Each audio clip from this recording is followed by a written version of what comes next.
Buenas noches y bienvenidos al último programa del año de Hosteltour Televisión, en el que hoy hablaremos de los retos que se ha enfrentado el sector turístico durante 2024 y también de sus logros, pero muy especialmente los que afronta en este próximo ejercicio y también más allá, a medio y a largo plazo. Haremos un repaso de lo que hemos hecho bien, pero también de lo que necesitamos mejorar como destino y como industria. En esta tertulia nos enfocaremos en cómo los avances en infraestructuras, por ejemplo, en el sector del transporte, han influido en la competitividad y cómo las decisiones de los inversores están marcando el rumbo de la industria a futuro. Hablaremos además de cómo el negocio hotelero sigue siendo un motor fundamental de la economía y cómo los inversores están adaptando sus estrategias para equilibrar rentabilidad y responsabilidad social. En esta tertulia abordaremos también el concepto de Homo Touristicus. Hablaremos de cómo ha cambiado la percepción del turismo en la sociedad y de qué modo podemos mejorar la competitividad, la conectividad y la adaptación del mercado laboral a un sector cada vez más exigente, pero también cada vez más exigido.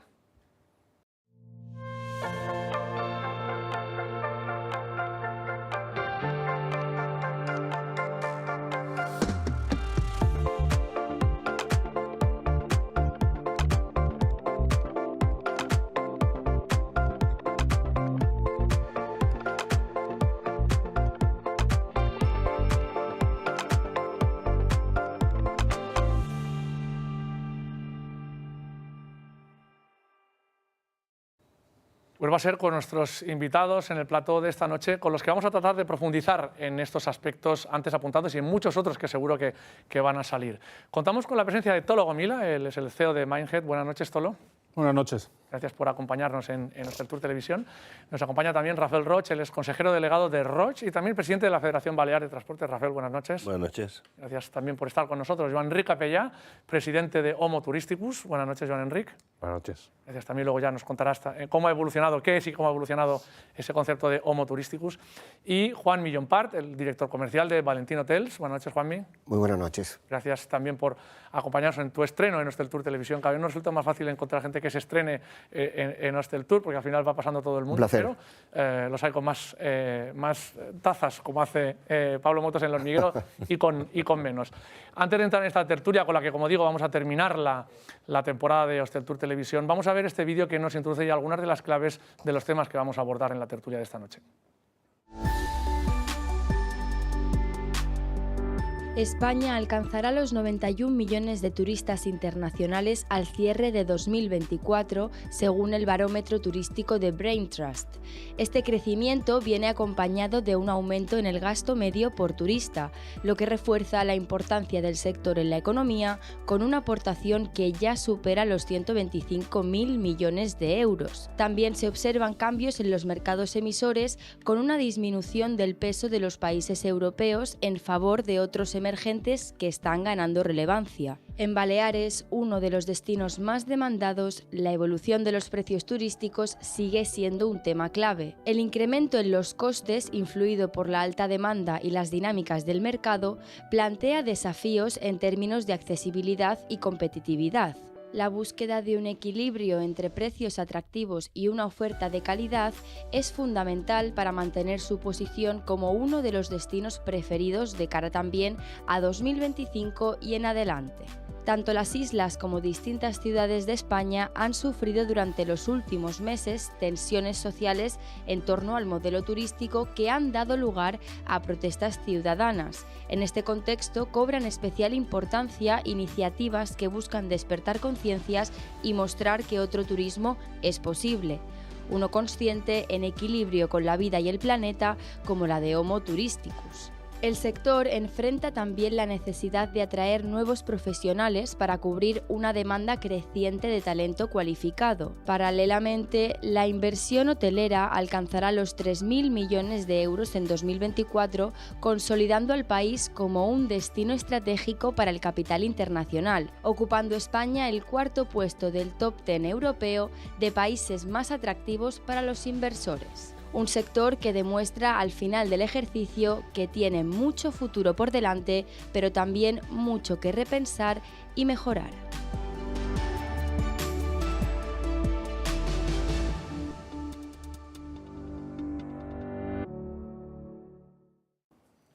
Muchos temas muy variados, cómo variada es la representación que tenemos aquí esta noche y que precisamente por eso vamos a poder tener una foto muy interesante, muy heterogénea de los distintos temas que queremos abordar. Es la última tertulia de la temporada con la que cerramos, ¿no?, estos encuentros que hemos estado teniendo durante todo el año, y lógicamente es el momento tanto de hacer balance como también de hacer un poco de proyecciones a futuro. Lo veíamos la semana pasada analizando el mercado británico y en general un poco el comportamiento de los mercados emisores, pero también tocaría un poco en esta, ¿no? Con lo cual, yo, si os parece bien, y antes de empezar hacia esas previsiones, os empezaría preguntando desde la perspectiva de cada uno de vosotros, que como digo es muy heterogénea y precisamente eso nos va a dar la riqueza, ¿cuál es el balance que hacéis no digo de la temporada, digo del año 24 en relación a la industria turística? Joan Enric.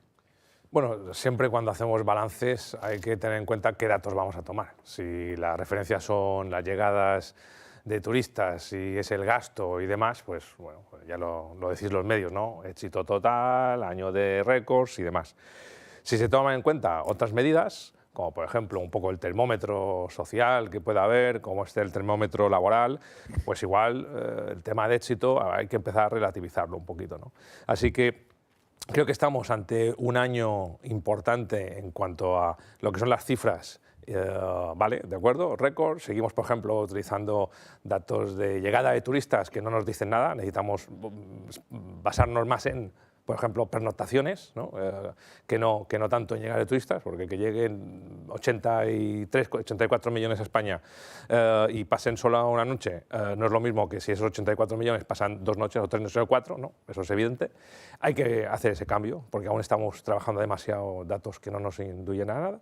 Y por otro lado, tener esa visión más global dentro del sector, que ya sabemos que sí, somos un sector, somos una industria, pero somos tan transversal, tocamos tantos aspectos de lo que es la vida territorial, de la vida económica de la gente, que hay que empezar a medir también todo esto para tener un buen balance de esta forma más global.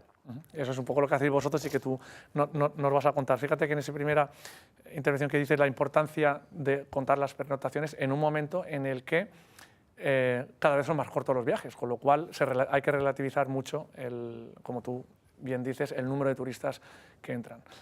Lo profundizaremos en ese tema. Tolo, tu análisis de este año 24, que es muy variado porque al final tú estás en 4 o 5 sectores distintos, económicos, turísticos y no solo. Unos cuantos más, sí. No, pues sí, totalmente de acuerdo con lo que comenta Joan Enric, ¿no? Yo creo que la principal diferencia del 2023 al 2024 es que en este caso, sí, desde el punto de vista de turistas y desde el punto de vista de gasto medio, pero lo que realmente este año yo creo que la diferencia principal ha sido en que quien ha obtenido un aumento exponencial desde el punto de vista de R ha sido el sector hotelero.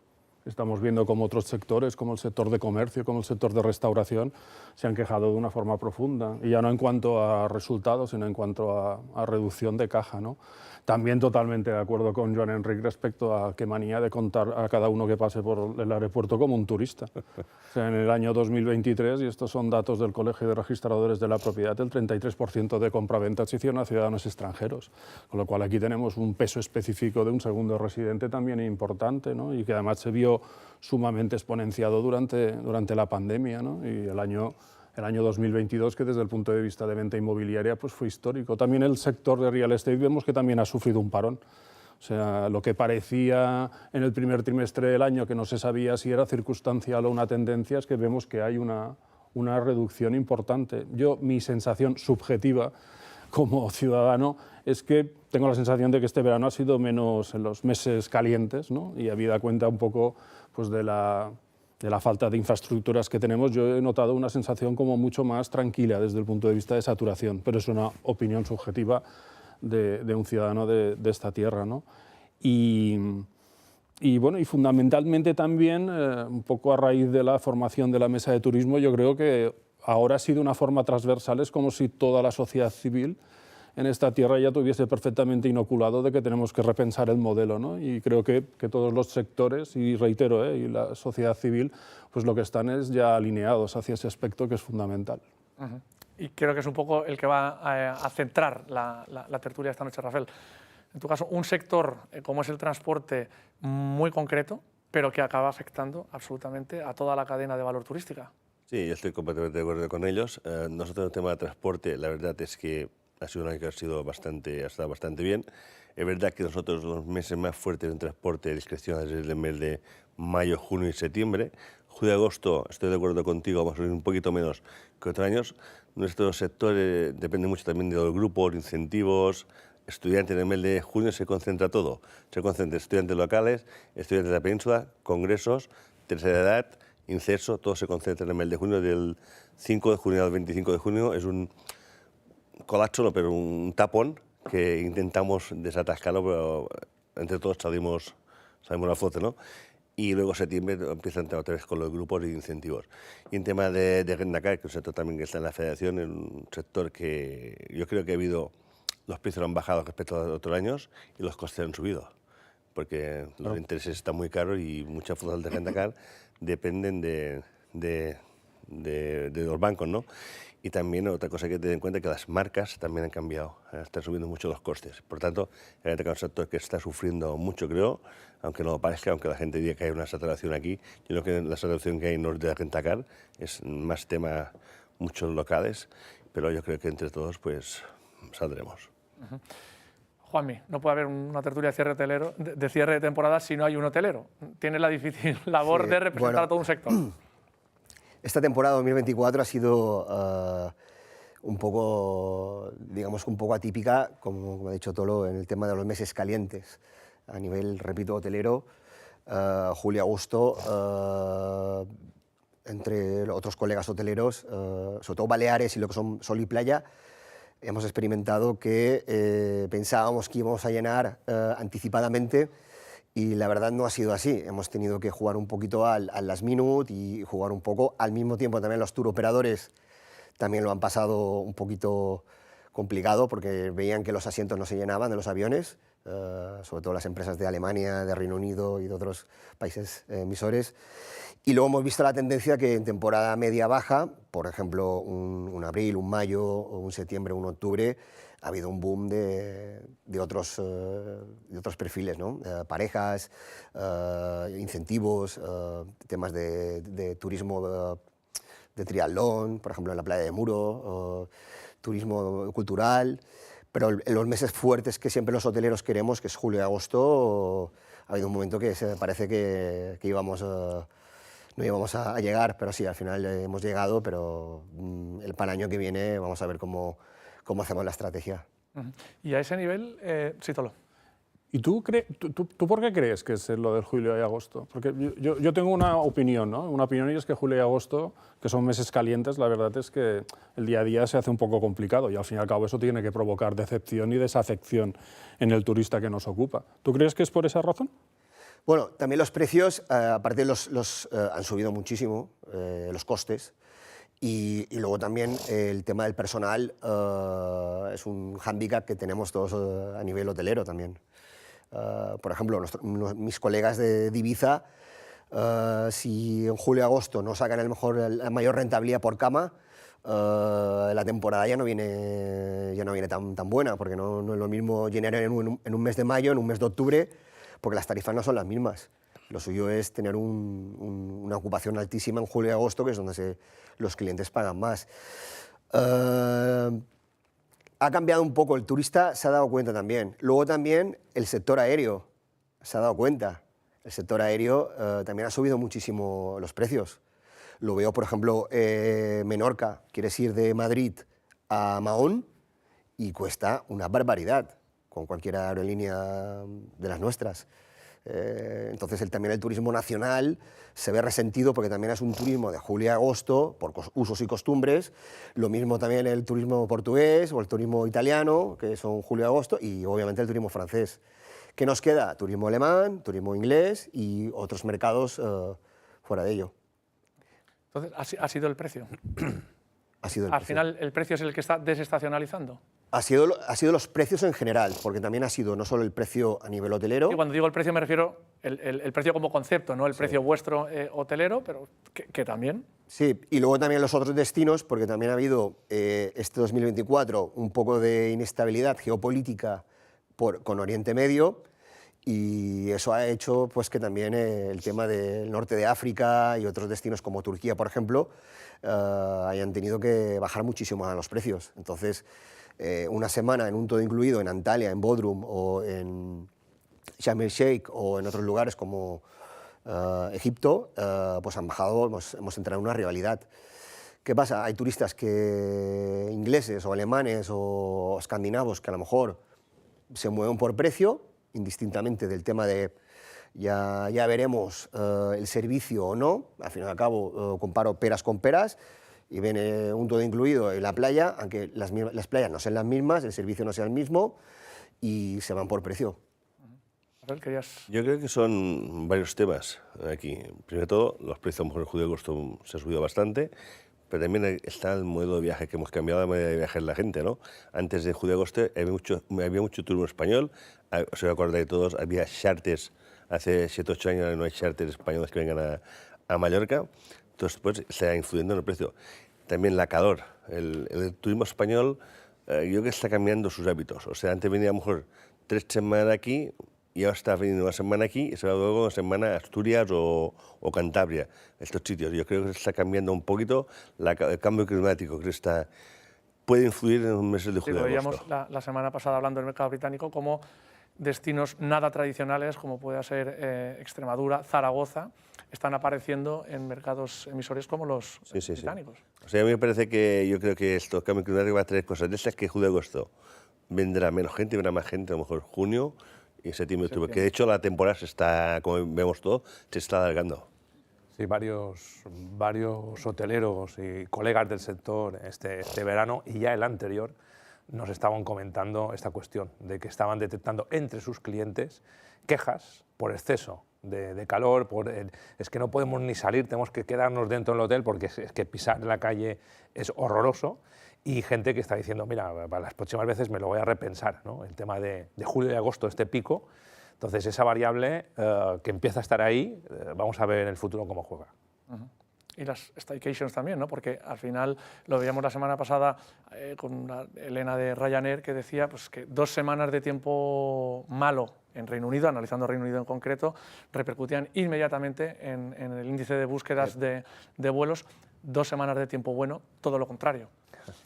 A medida que va haciendo mejor tiempo más hacia el norte, también repercute en esos flujos, ¿no? De hecho, el tema de... Por eso he comentado al principio que julio y agosto se ha vuelto un poquito last minute, un poquito bastante, esta temporada 2024. Cuando antes era lo contrario. Exactamente, a estas fechas ya teníamos bastante cierre de ventas, en general, pero ahora los cierres de ventas ya están en temporada media-baja. Y cuando hablas de Joan Enrique, Tolo también, cuando hablas de contabilizar el éxito o no éxito de una temporada en número de turistas, se tiende a mirar el gasto turístico, cuando realmente en la encuesta de gasto turístico repercute el avión, primero, que no es un gasto en destino, por ejemplo, y que influye directamente en el resultado final. Si se ha incrementado el gasto, como veíamos, el gasto británico, del turista británico un 15%, ¿cuánto de eso se ha hecho en destino? Cuando realmente está viendo que en el destino no se está gastando tanto, y lo hemos visto en otros segmentos como puede ser restauración, que se quejaba este año de menos gasto en restauración, por no hablar de otros comercios. Esa menor distribución de la riqueza, Joan Enric, en otros sectores turísticos, ya no te digo en no turísticos, que serán los que sean, ¿no? Que suelen ser los más críticos con la industria, pero ese menor impacto del gasto turístico en otros segmentos no hoteleros, como puede ser restauración, tan íntimamente ligado al gasto turístico, ¿crees que puede estar también repercutiendo en esa imagen de la industria no tan democrática en el reparto del impacto económico? Bueno, sin duda, aunque hay que poner matices, ¿no? Por un lado, tenemos un drama en este país en cuanto a los datos, ¿no? Claro, estamos hablando de gasto turístico, aquí nos basamos oficialmente con la encuesta de Gatur, ¿no? a nivel nacional, pero sabemos cómo se contabiliza y las limitaciones que tiene eso. Hay que hacer estimaciones y tú ya has apuntado algunas limitaciones propiamente dichas, ¿no? De adjudicación. Hay mucho debate, no solo dentro del sector, sino incluso a nivel académico, ¿no? A ese respecto. Entonces, claro, empezamos a disparar hacia dónde, qué datos. dato, qué credibilidad tiene ese dato. Y luego, la traslación en el mundo real.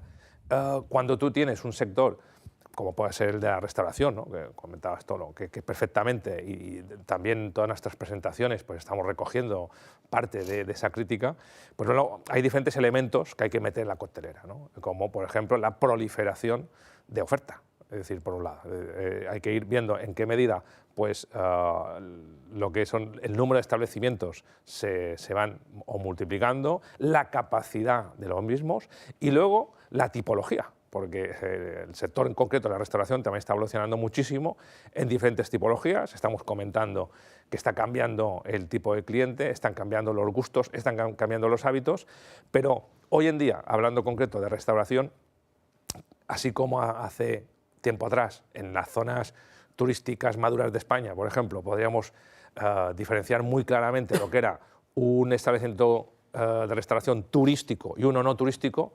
¿Quién se atreve hoy a diferenciar eso? Porque en la contabilidad de esa empresa habrá que ver el impacto que tiene el mercado local, que también está muy presente ahí.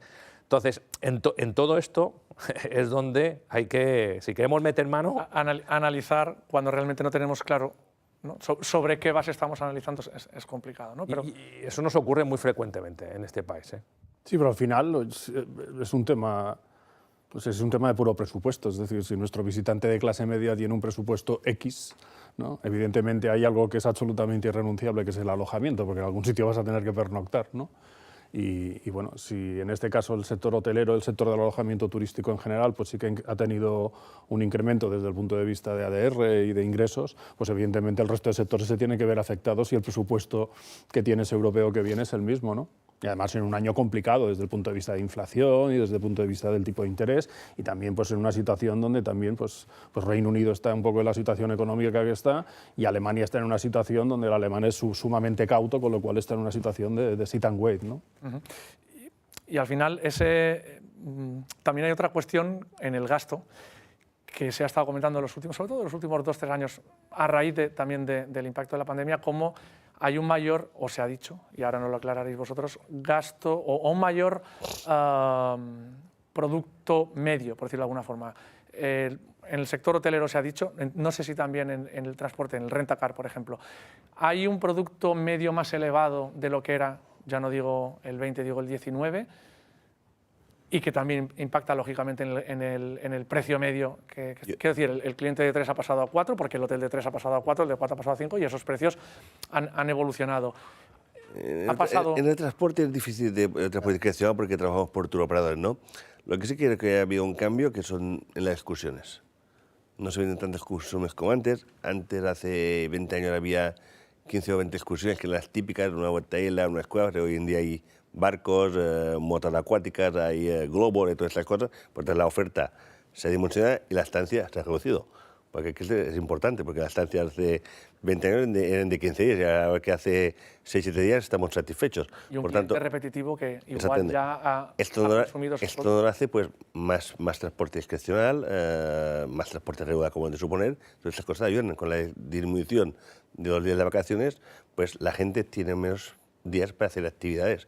Por tanto, el rentacar también los alquileres son más cortos y también alquilan menos coches, y encima más económicos. Vosotros sois un ejemplo de que tenéis un tipo de producto que antes no existía en el rentacar, quiero decir, ¿no? Un producto premium. Sí, nosotros en nuestra empresa tenemos el producto premium, que es de un Fiat 500 a un Porsche o un BMW. Que antes no existía. Este cliente sí que es verdad que es más de julio, agosto y septiembre, ¿no? En el caso hotelero, pues 3 estrellas o 4 estrellas o 5 o premium, varía un poco también en función de la demanda, porque también la zona influye mucho. No es lo mismo, por ejemplo, un Playa de Palma, un Calviá, un Ibiza, Menorca, Costa del Sol. Depende de la zona y depende de las cantidades de habitaciones que tengas también. Por eso también te digo, hay hoteles de 3 estrellas que están con unas tarifas mucho más elevadas que de 4 estrellas, sí, y hay de 4 estrellas que, además estando en primera línea y todo, que aún así le cuesta llenar o le cuesta sacar una rentabilidad justa. Es un poco también eso del servicio, la calidad, son muchas variables, no solo es que el tipo de cliente, luego está también el tema de las redes sociales, también el tema de los comentarios en redes, eso influye muchísimo, mucho cliente repetidor, o sea, es un combo, que afecta muchísimo a la hora de viajar. No era como antes que ibas a un folleto, un tour operador en Alemania y te recomendaban este hotel en esta zona y ya está. Ahora el cliente tiene muchísima información y ya sabe qué puede encontrar y ya sabe lo que quiere también. Y eso también ayuda. Sí, sin duda. Además, una de las cuestiones que también hemos detectado es ese upgrade, ¿no? ese aumento en cuanto a calidad que han hecho desde establecimientos hoteleros las últimas, al menos de la última década hacia acá, o últimos 15 años, cómo impacta luego eso en el tipo de cliente y si tú sales fuera y te encuentras un tipo de oferta que no está acorde a esa línea, pues eso también impacta en lo que es la demanda. Entonces, por eso decía que hay muchos elementos que meten en la coctelera para poder evaluar realmente el impacto que está generando eso, porque ya no solo son los establecimientos que estamos hablando en zonas tradicionalmente turísticas, sino también que han entrado en escena todos los establecimientos de restauración prácticamente de zonas como en el caso de Baleares, que ya es 100% turístico, que antes no entraban en competencia. Entonces ahora pues, los restaurantes hablando del caso de Mallorca, por ejemplo, del centro de la isla, están compitiendo también por si viene un cliente y va a almorzar tres veces durante su estancia, pues igual una de esas 3 veces seguramente van a uno de interior, por no decir 2, ¿no? Estamos hablando de gente que se está alojando en costa. Ya no hablemos los que están alojados en interior, que esos probablemente igual de los 3 vayan 3. Yo creo que un sector que ha aumentado mucho en Mallorca creo que ha sido el sector de bodas. La gente que viene a casarse en Mallorca. O sea, hay mucha gente que viene a casarse en Mallorca. Esto es un sector que creo que tanto para el sector hotelero como para la restauración, como para el transporte, ha sido un sector que nadie contaba y está creciendo mucho, ¿eh? De hecho, agroturismo, sobre todo buscan agroturismo. Sí, sí. De hecho, de americanos, que hay mucha gente que casarse aquí. Y coreanos. Sí, eso es lo que me decían el otro día, coreanos. Gente de Corea, como está un país, y fíjate, viene a casarse aquí. Correcto. Vamos a abordar el bloque que yo creo que es más relevante esta noche, que es el de los retos que tenemos un poco a futuro, pero si os parece lo vamos a hacer después de escuchar estas píldoras que tenemos, si os parece bien, ¿vale? La primera de ellas es la que nos trae Boades Legal, es Luis Huertas, abogado, que nos va a hablar de una cuestión que puede parecer pues alejada ya de la realidad actual que estamos viendo, pero que está todavía impactando, o que de hecho va a impactar todavía más, que es ese recurso de inconstitucionalidad contra las medidas de la pandemia y el impacto que tiene y va a tener en el sector turístico y las empresas turísticas.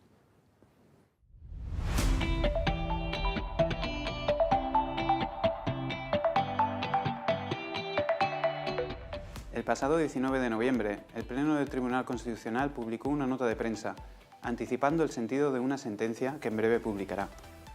En ella, estima en parte y por unanimidad el recurso de inconstitucionalidad contra las medidas preventivas que en situación de pandemia acordó la Comunidad Autónoma de Baleares a través del polémico Decreto Ley 5/2021. En concreto, al estimarse el recurso interpuesto por el Grupo Parlamentario de Vox, se han declarado inconstitucionales, entre otras medidas, las que comportaron la limitación de la circulación, el toque de queda y las restricciones de las agrupaciones de personas y reuniones privadas entre no convivientes, así como el aislamiento y cuarentena de personas afectadas. También la suspensión del ejercicio de actividades o cierre de establecimientos. Si bien es prudente esperar a la publicación de la sentencia para conocer los pormenores de la misma, a priori, la declaración de inconstitucionalidad de la norma de referencia traerá aparejado, cuando menos, el derecho de cualquier persona a la que se le hubiera impuesto una sanción por el incumplimiento de las mismas a reclamar la reintegración de lo pagado. La cosa es sencilla, sin prohibición no puede haber sanción. De hecho, la Ley Orgánica del Tribunal Constitucional prevé con carácter general la posibilidad de revisar no únicamente actos administrativos, sino incluso sentencias judiciales, por las que se haya impuesto a un administrado el pago de una sanción, en aplicación de una norma que posteriormente haya sido declarada inconstitucional. Sin duda, habrá quien se beneficie de este aguinaldo imprevisto. Sea como sea, con esta sentencia, el Tribunal Constitucional vuelve a reseñar la importancia de preservar los derechos fundamentales de las personas, que se consagra en nuestra Carta Magna.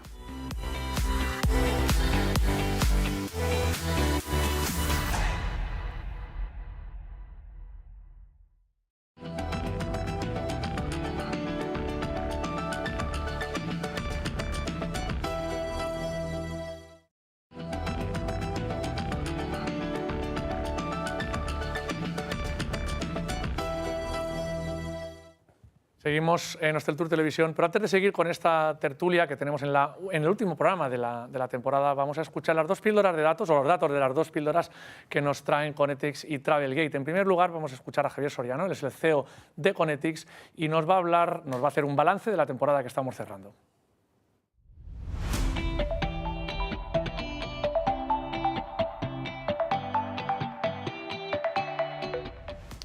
Hola, ¿qué tal? Hoy nos gustaría actualizar una serie de indicadores a modo de resumen que han marcado la evolución de esta temporada y que en parte hemos ido comentando durante los últimos meses. Lo centramos en los siguientes puntos: perfil de la formalización de reservas, oscilación de ADR y flexibilización en las tarifas. Formalización ha sido uno de los indicadores más relevantes para entender lo que han sido los diferentes patrones de demanda. En este sentido, los puntos más relevantes: se ha recuperado una mayor previsión en mercados internacionales, situándose en horquillas de entre 30 a 50 días de antelación. Se ha reducido en parte el impacto de último minuto, no tanto en mercado nacional, donde el comportamiento ha sido similar al año anterior. Y por otra parte, en cuanto a ocupaciones, teniendo en cuenta diferentes meses y temporadas y dependiendo del perfil de hotel, ocupaciones que han oscilado entre el +1 y +3%, muy similar al año anterior. ADR. Hemos observado una mayor optimización, principalmente durante los meses de temporada alta, que igual se ha compensado con un menor rendimiento al inicio de la temporada. También, dependiendo de la zona y tipología de hotel, hemos visto horquillas que han ido desde el +2 al +6% en cuanto a este grado de optimización respecto a la anterior temporada, siempre dependiendo del perfil del producto. Finalmente, flexibilización. Lo hemos comentado durante el año en diferentes análisis. Han sido más del 80% del global y se ha observado además una tendencia mayor en mercados internacionales. Si bien es cierto que lo habíamos visto, para mercado nacional y mercados de proximidad, la tendencia e impacto en tarifas no reembolsables para último minuto han ayudado además a mejorar rendimientos de momentos de inicio y final de temporada. Nada más, como siempre ha sido un placer compartir datos con todos vosotros.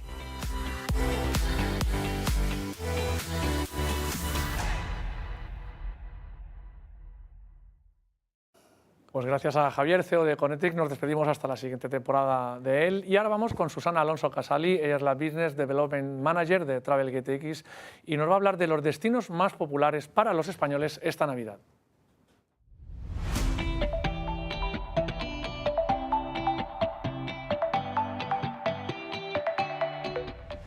Con la Navidad a la vuelta de la esquina, en el programa de hoy analizamos cuáles son los destinos más populares para los españoles, tendencias en nuestro país y el gasto medio en estas fechas tan destacadas. Entre los destinos más reservados por los españoles para visitar estas Navidades se encuentran Nueva York, Londres, Madrid, Las Palmas y Alicante. Los principales destinos de nuestro país siguen siendo las Islas Canarias y Madrid. Es Madrid la ciudad que registra una mayor subida en el precio por noche respecto a 2023, con un incremento del 15%. Canarias, por su parte, está aumentando sus precios entre un 5 y un 10%. A nivel nacional, hemos analizado dónde es más caro alojarse y destaca Málaga, con unos precios por noche superiores hasta un 89% respecto a Badalona o la ciudad de Vigo, que es un 54% más barato que en Madrid. En cuanto a las Islas Canarias, alojarse en la provincia de Tenerife es también más caro que hacerlo en Las Palmas para la temporada de Navidad. Desde Travelgate, saludos.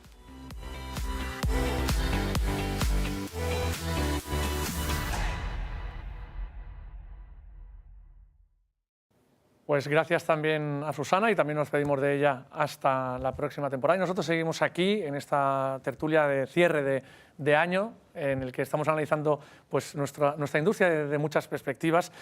Y como decíamos antes, si intentamos poner un poco el foco en los retos para ver qué tenemos que mejorar para hacer de nuestra industria no solo algo competitivo, sino también sostenible, y no solo sostenible medioambientalmente, sino sostenible como propia industria. Creo que hay que identificar los retos que desde vuestra perspectiva, y como decía al principio, pues, tan heterogénea como la que tenemos aquí, pueden hacer una foto muy interesante.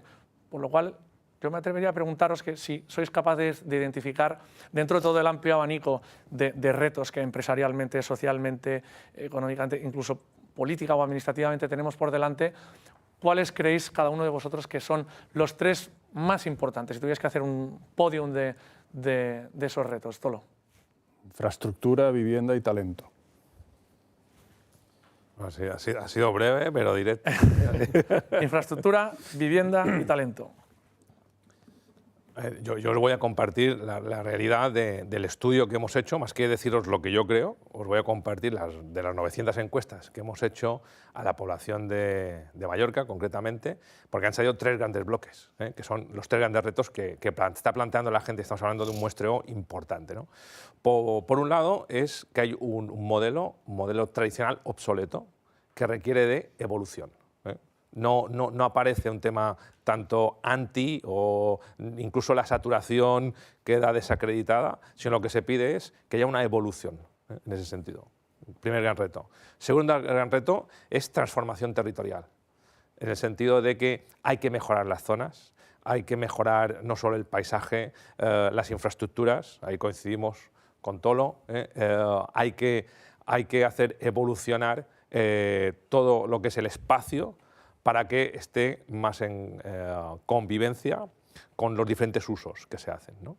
Y el tercer gran reto es la diversificación económica, que también ha aparecido en el sentido de hay que contar con el turismo, no es una cuestión ni de eliminar el turismo de la ecuación, sino de que hay que seguir contando con él, tiene su peso y lo seguirá teniendo, pero así como hay destinos dentro de España, que Baleares es uno de ellos, que ha puesto todos los huevos en una cesta, pues hay que empezar a tener diferentes huevos en la misma cesta. Es curioso porque desde tu perspectiva son cuestiones muy concretas que se podrían enlazar dentro de las generales que indicas tú, Joan Enric, y que es muy interesante que sean fruto de una encuesta de lo que opina la sociedad, porque entiendo que vosotros al final habéis ido a englobar, ¿no? Porque entiendo que el ciudadano a lo mejor no es capaz de identificar tan ampliamente algunos conceptos, sois vosotros los que, ¿no?, habéis englobado los retos, ¿no? Correcto, a ver, ahí he puesto los 3 grandes bloques que aparecen... Que salen fruto de respuestas... Pero en la transformación territorial, por ejemplo, un elemento clave ahí es lo que he dicho, todo lo que es la vivienda. Correcto. Y sale... Por eso digo que al final entra... O sea, totalmente. Parece que, que no hay una conexión cuando es todo lo contrario. Todo lo contrario, sí, sí. Juanmi. Bueno, yo me voy a mojar un poquito más yendo al grano con el tema de cómo llegan los clientes o los huéspedes a Baleares. Tienen que llegar de alguna forma. Plazas aéreas, la conectividad es brutal, muy importante. Dependemos 100% de una conectividad principalmente aérea. ¿Qué pasa? Si además esa conectividad la compartimos, porque al fin y al cabo las plazas de avión son las que son, comprar un avión o en leasing no es lo compro un día, no es como un camión, un autocar, una furgoneta, necesitas unos ciertos años y aparte hay un riesgo brutal.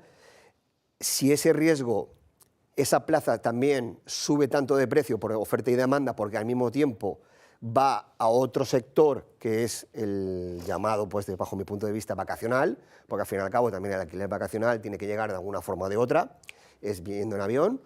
Y luego está el otro reto, que es el tema de Baleares o España compite con otros destinos, sobre todo norte de África, como puede ser Marruecos, Túnez, ya no digamos con un Grecia, ya no digamos con un Turquía, ese también es un factor importante. Volviendo al tema vacacional, y al tema es la pescadilla que se muerde la cola, porque al fin y al cabo, vivienda vacacional no está... sube la vivienda de nuestro trabajador que viene a trabajar de forma temporal para poder en un Baleares, o sea, en un Ibiza o en un Menorca o en otros destinos. Entonces también es un efecto que el trabajador se ve con un aumento de precios de vivienda porque también dedicamos mucho también a la vivienda vacacional. Esos son los 3 grandes retos y 2 de ellos se solapan. Rafael. Yo estoy completamente de acuerdo con los tres, con el que han dicho vivienda, Menos mal. todo, completamente todo. Sí que voy a hacer una puntualización, que es el tema de ser competitivos. Yo creo que Baleares vamos a ser un destino caro. En un futuro tenemos que tener mucho cuidado porque ahora las cosas van bien, pero con lo que está pasando además en una recesión, todo esto puede pasar a factura. No hay que olvidar que el principal turismo de aquí de Baleares es además en inglés. Sí que pueden venir coreanos, americanos, pero es un tanto por ciento muy importante. Yo creo que este tema es importante ser competitivos. Ese aspecto es fundamental, mira por dónde, Manolo, si me dejas el apunte, Sí, claro. porque precisamente hay un gráfico que usamos en el que si vemos lo que son las llegadas, porque utilizamos el dato de llegada de turistas porque es como se contabiliza en el caso de Baleares, ¿no? Desde los años 50, estoy hablando, ¿no? Primer boom turístico, vemos que no han dejado de ascender, ¿no? Con alguna pequeña corrección, pero en general no ha dejado de ascender. Y en los últimos años ha sido espectacular, ¿no? Pero en cambio, si cruzamos esa misma tendencia con lo que es el posicionamiento, en el caso de Baleares por PIB, por cápita, comparado con las otras comunidades autónomas, vemos que tuvimos unos años de reinado, ¿no? Décadas ahí hasta finales de los 80, y a principios de los 90 empieza una tendencia de caída libre, ¿no? De tal forma que justo años 55, pre-boom turístico, Baleares era la cuarta comunidad en España por PIB por cápita. Actualmente estamos bailando entre las 6 y las 7.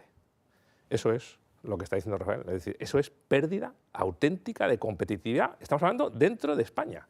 Esto sin salir fuera. Y ahí hay muchos datos y elementos que comentar ahí dentro, pero eso da, Manolo, para uno o dos programas. Es un tema que Toni Riera, ya desde los tiempos anteriores al sitio que ocupa ahora, cuando estaba todavía en la universidad, que seguramente compartía contigo, ya se abordaba esa pérdida de competitividad cuando era una situación en la que no lo parecía, Tolo. Sí, pero... Estás guiñando el ojo, pero como que no. No, es que Toni Riera, aparte de un buen amigo, es una persona a la que respeto y creo que es uno de los cerebelos más privilegiados que tenemos en esta comunidad. Pero es que llevamos filosofando 15 años al respecto, con lo cual los proyectos se llevan a término cuando se ejecutan, pero llevamos 15 años filosofando al respecto. ¿Y qué hay que hacer, Tolo? Pues ejecutar, marcar una hoja de ruta y ejecutar. Pues no lo sé. Evidentemente la administración juega un papel clave en toda esta situación, porque en definitiva hay ciertos elementos clave que solamente se pueden regular o se pueden solventar desde el punto de vista legislativo, ¿no? Pero es que llevamos 15 años hablando de lo mismo. Y ya no solamente de esa pérdida de competitividad, ya no en cuanto a ratio español, sino en cuanto a ratio también europeo. Es decir, hemos bajado de una forma escandalosa. Y es cierto que es uno de los grandes problemas. Y totalmente de acuerdo con lo que dice Rafael. Es decir, el hecho de la insularidad, esto, en fin, tiene un coste asociado respecto a nosotros. Sí, cuando la situación a nivel europeo pues no es la más boyante, y como vemos también a nivel nacional, ¿no? Pues que como que entramos en cierto enfriamiento de la economía, por decirlo de alguna forma, pues claro, pues ahí seremos primeros perjudicados, porque sí o sí tenemos un sobrecoste por respecto a los demás. Y vamos a tener más sobrecostes, porque aquí los empresarios, si viene la jornada laboral a 37 horas y media que viene, todo esto al final es coste, ¿eh? Claro. O sea, yo siempre digo lo mismo. Yo creo que el trabajador tiene que cobrar bien, pero lo que creo es que hay que pagar menos impuestos, porque subiendo precios, subiendo sueldos, todo va a subir. Si al del bar le sube al camarero, cuando le sube el precio, al final el café no vale €1, pero €1,20 o €1,50. Por tanto, es una cosa que se tiene que tener mucho en cuenta cara al futuro. Al final, en esa radiografía, en ese flash rápido que os pedía de los retos, en alguno habéis coincidido, pero todos se resumen, y además, fíjate tú que ha sido perfecto que hayas terminado tú, porque al final todo, infraestructura, vivienda, talento, modelo tradicional, obsoleto, todo eso acaba repercutiendo en cómo de competitivos somos como destino, no solamente de Baleares, sino incluso a nivel nacional, el modelo turístico vacacional, cómo evoluciona. Pero al final no se puede abordar un todo, lo digo todo por lo que decías de hay que ejecutar. No puedes abordar un todo sin abordar las partes. Entiendo que es la única forma en la que puedes ir haciéndolo. Y en la que más estabais coincidiendo era la cuestión una cuestión que no aparecía en el radar hace 15 años, cuando podía haber este debate, que era el de la vivienda.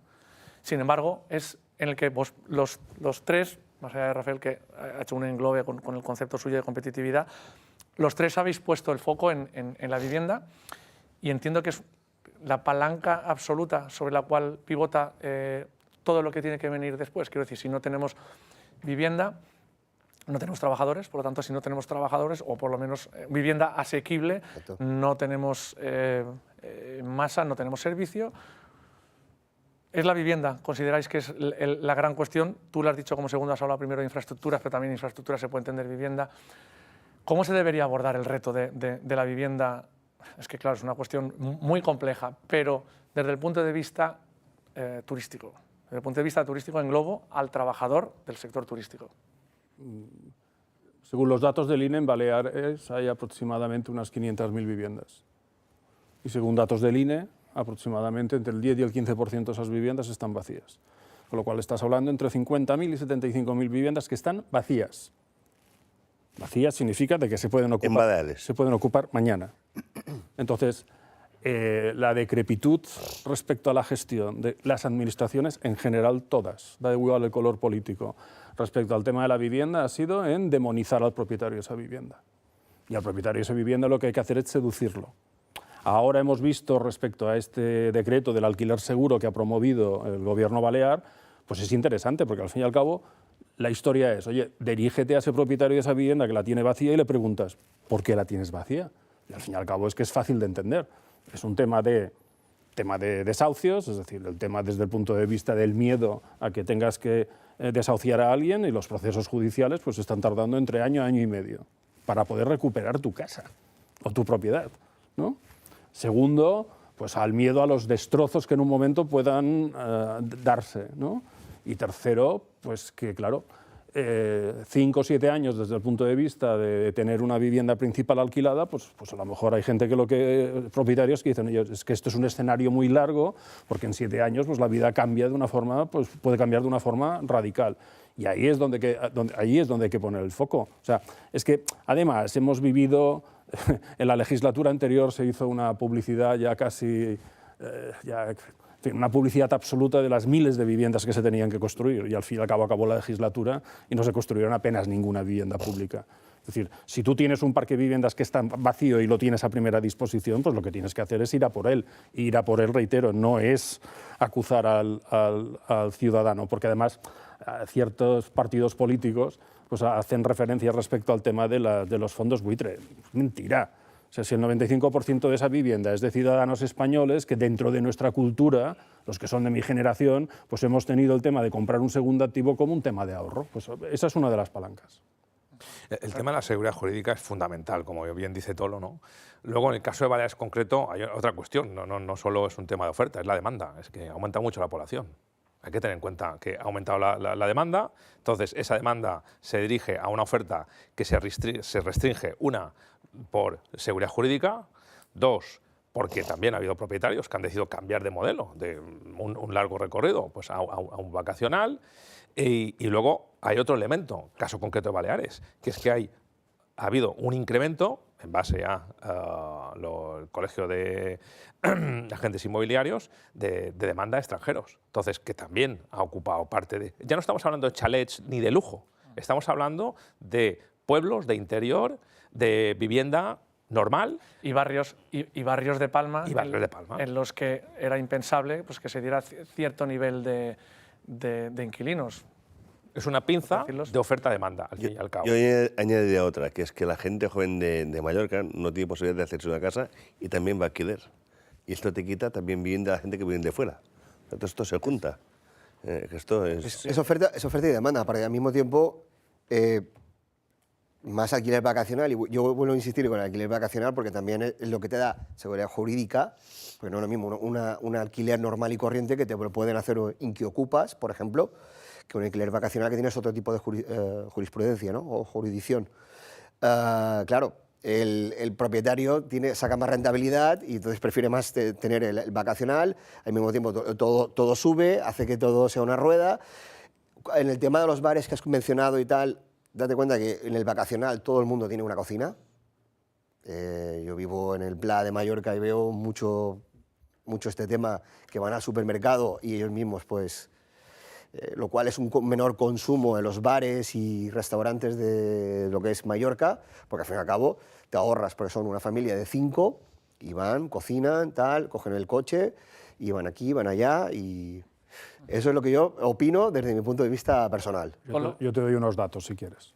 ¿Vale? O sea, la oferta del alquiler, o sea, el Instituto Nacional de Estadística mide desde hace 2 años de forma cuatrimestral cuál es el peso de la vivienda de uso turístico, legal e ilegal, porque lo que hacen es web scrapear las 8 principales canales de comercialización y al final el peso del alquiler vacacional sobre el parque en España no llega al 1,2%. Lo que ha tenido el político, y partamos de la base de que lo que hay que luchar es contra cualquier tipo de oferta ilegal, y me da igual que sea alquiler vacacional, transporte o una sobreocupación de camas hoteleras en base al número de plazas que tiene concedidas por la Consejería de Turismo, me da igual. Pero el político ha encontrado en el alquiler vacacional la excusa y el chivo expiatorio para poder justificar la falta de vivienda. Y ahí no está el problema, ¿eh? Ahí no está el problema, ¿eh?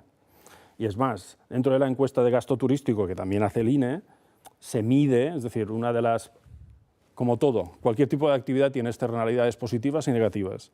Pero la encuesta de gasto turístico que mide lo que es el gasto turístico de la oferta hotelera y de la oferta extrahotelera, realmente arroja un dato que el 60 y pico % del coste estancia dentro de lo que es la oferta extrahotelera se hace fuera de lo que es el establecimiento. Entonces, no es así lo que dices. Y para apoyar un poco esa cuestión y dentro de lo que es la parte de demanda, en el caso de Baleares en concreto, hay que plantearse por qué está subiendo tanto la población. Y los demógrafos lo están indicando muy claramente. Entre otras, es debido al propio sector, la propia génesis que está ocurriendo en el sector. Desde el momento que, cuando yo trabajaba en hotelería, pues tú te pasabas por, como los que tendréis vosotros, ¿no? en Valentín, pues te metías en una cocina y bueno, pues te puedes encontrar ahí algún extranjero trabajando, la mayoría españoles, y dentro de los españoles, pues incluso algún mallorquín aún, ¿no? Hoy en día, métete en una cocina a un hotel, es la ONU. Es la ONU. Es decir, lo que es el componente nacional dedicado a trabajar a la hotelería está retrocediendo. Entre los jóvenes, lo hemos detectado, pues hay un rechazo a meterse a trabajar en el sector. Entonces, hay unos puestos de trabajo que hay que cubrir. Si no los cubre gente aquí, tiene que venir gente de fuera. Y esa gente de fuera tiene una demanda de vivienda. Entonces, a eso hay que añadirle que la gentrificación que está ocurriendo en zonas turísticas, precisamente, maduras, duras, en las que precisamente el precio ha subido muchísimo, hace que esa misma demanda de trabajadores no puedan estar en las zonas como estaban antes, viviendo, sino que tienen que irse o a zonas de interior, tienen que moverse a otros sitios.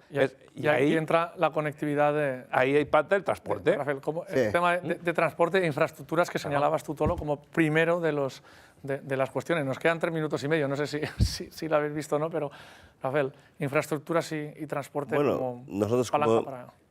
El tema discrecional necesita infraestructuras, o sea, la carga yo creo que ha mejorado bastante en Mallorca el último año, en Baleares, ¿no? Lo que sí tenemos pequeñas cosas puntuales, que son la dejada de los pasajeros en los hoteles. Esto es muy importante para nosotros. Y yo creo que haciendo poquitas cosas en Mallorca, pues, como decir, saturación se va a cambiar. Atascos cada entrada de Palma, yo creo que con pequeñas inversiones que está haciendo con Sinsuan se va a quitar. Porque el problema que tenemos todo con la saturación es cuando entramos a la Palma que estamos atascados. Rafael, una pregunta, porque un familiar mío trabaja en Manacor y en Inca, ¿no? Y él vive en Palma. Y él no coge el transporte público por la sencilla razón de que tiene 2 horas 45 minutos para poder llegar a Palma, ¿no? Es que da la sensación de que Mallorca, o sea, que lo que es la red desde el punto de vista de transporte es como si Mallorca fuese el gran núcleo y está dividido en estrella, pero que no hay una interrelación, porque conforme lo que comentaba Joan Enric también es verdad de que ha habido muchísima gente que se ha ido a vivir a Faro Vila. Pero ¿no? últimamente las conexiones de transporte urbano en Mallorca hay mucha combinación, ¿eh? O sea, si bien Manacor a Palma hay, digamos, autocarros directos cada 2 horas, cada hora, ¿no? Lo que pasa es que tú si quieres salir a las 11 de la mañana, a lo mejor no es directo. Pero claro, a las 7 de la mañana, a las horas puntas sí que son directos, es que si no, sería inviable económicamente tener cada hora un autocar que vaya desde Manacor a Inca Palma. Y una persona que vive en Búger, te pregunto por curiosidad. En Búger tiene que hacer una conexión, o con Inca o con Alcudia, pues claro, es normal, igual que en Picafort, pero es que si no, no te darían bastante a tomar, y además sería inviable económicamente, porque no hay población en Búger, con todos mis respetos, para irse a Palma cada día. Lo que tenemos que hacer es trasladado para irnos a Son Espadas, por ejemplo. No es fácil, esto es una población en la que hay, ¿eh? Y realmente, si no se soluciona eso, el tema, ¿no?, afecta a la vivienda, como estás diciendo tú, trabajadores que están yendo a vivir fuera de la zona turística, por lo que sea.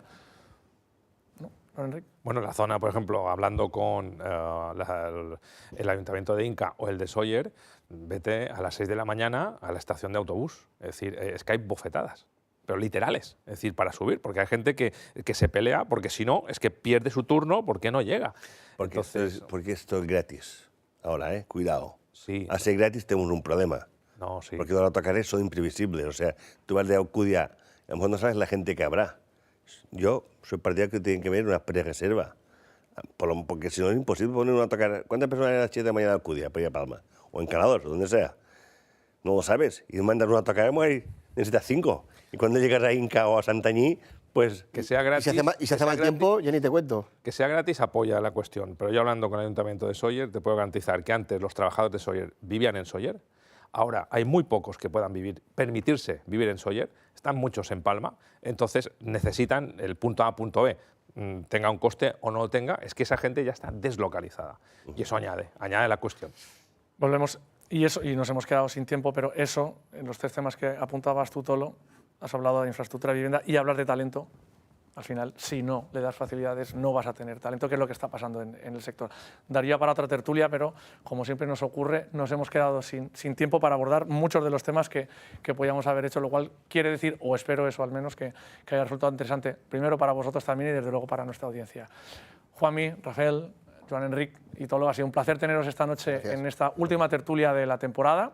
Nosotros nos vamos a despedir y no va a ser hasta la semana que viene, como en tantas ocasiones, sino hasta el año que viene. Les deseamos a todos que pasen un muy buen, feliz final de año, unas felices Navidades también, y si puede ser, como van a hacer la mayoría de todos los presentes hoy en este plato, hagan algo de turismo, porque ¿no?, de esto al final vivimos todos. ¿Sí? Así es. Muchas gracias y felicidades. Muchas gracias a todos y hasta el año que viene. Buenas noches.